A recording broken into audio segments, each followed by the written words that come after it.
Canada ने आरोप लगाया कि ये लॉरेंस बिश्नोई भारत की जेल में है और सीधे सीधे गृह मंत्रालय पे आरोप लग रहा है कि किसी तरीके से केंद्र सरकार की शय पे ये कनाडा में हिंसा करवा रहा है।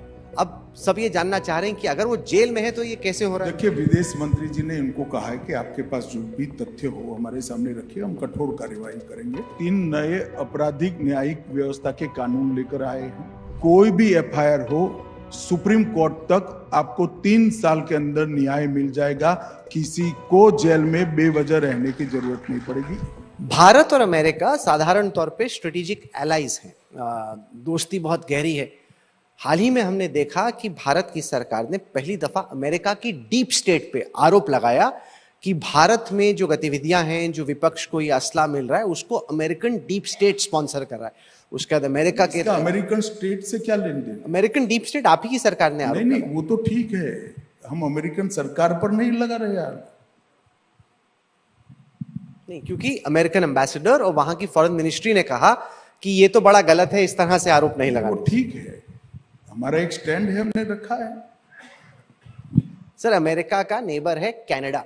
कनाडा ने आरोप लगाया कि ये लॉरेंस बिश्नोई भारत की जेल में है और सीधे सीधे गृह मंत्रालय पे आरोप लग रहा है कि किसी तरीके से केंद्र सरकार की शय पे ये कनाडा में हिंसा करवा रहा है। अब सब ये जानना चाह रहे हैं कि अगर वो जेल में है तो ये कैसे हो रहा है। देखिए, विदेश मंत्री जी ने इनको कहा है कि आपके पास जो भी तथ्य हो हमारे सामने रखिए, हम कठोर कार्यवाही करेंगे। इसमें हमें कोई आपत्ति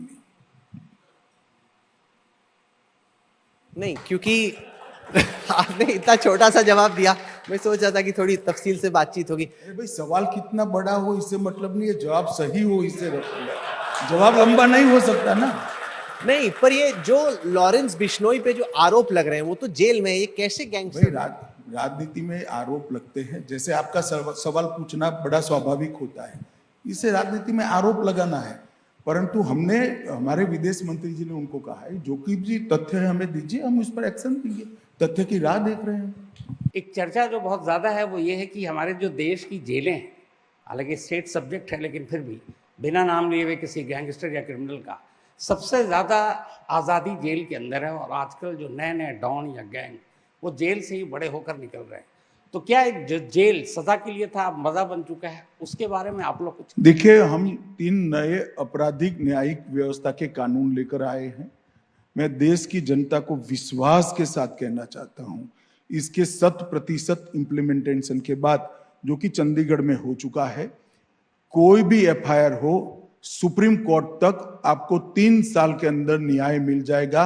किसी को जेल में बेवजह रहने की जरूरत नहीं पड़ेगी। एक ये संहिता में हमने प्रोविजन करा है कि जो पहली बार गुनहगार है, 1/3 सजा उसकी पूरी होती है तो जेलर की रिस्पॉन्सिबिलिटी है उसको बेल लेकर बाहर दिलाना। और अगर दूसरी बार गुनाह किया है, 50% सजा अंडर ट्रायल कैदी काट लेता है, तो भी जेलर की ड्यूटी है कि इसको बाहर ले जाना। इसके साथ साथ ढेर सारी आधुनिकता भी हम लाए हैं। मैं देश की जनता को आज तक के माध्यम से कहना चाहता हूं कि कंप्लीट इंप्लीमेंटेशन के बाद ये दुनिया के सबसे आधुनिक न्यायिक व्यवस्था हमारी व्यवस्था होगी, इसका आप विश्वास रखिए। और ये तंत्र में निश्चित सुधार आएगा, भले राज्य का सब्जेक्ट।